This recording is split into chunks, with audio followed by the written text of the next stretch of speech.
Kanchipuram உட்கோட்டம் B1 Sivakanchi காவல் நிலையம் சார்பில் சர்வதேச போதைப்பொருள் ஒழிப்பு தினம் தனியார் கல்லூரி மாணவர்கள் அரசு பள்ளி மாணவர்கள் கலந்து கொண்ட விழிப்புணர்வு பேரணி நடைபெற்றன.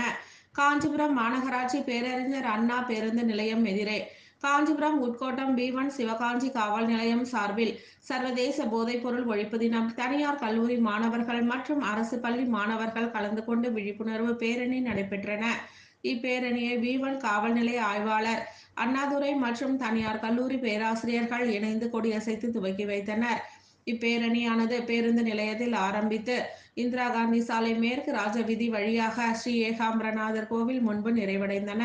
இப்பேரணியில் தனியார் பள்ளி மாணவ மாணவிகள் மற்றும் அரசு பள்ளி மாணவ மாணவிகள் கலந்து கொண்டு போதைக்கு எதிராக வாசகங்கள் பதாகைகள் ஏந்தியவாறு போதைப் பொருட்களை தவிர்ப்போம், வளமான எதிர்காலம் அமைப்போம், போதையின் வீழ்ச்சியில் மக்களின் எழுச்சி, போதையில் பயணம் பாதையில் மரணம், போதையை ஒழிப்போம், நல்ல பாதையை வகுப்போம் என்றவாறு பொதுமக்கள் மத்தியில் கோஷங்கள் எழுப்பி பேரணி நடைபெற்றன.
Go!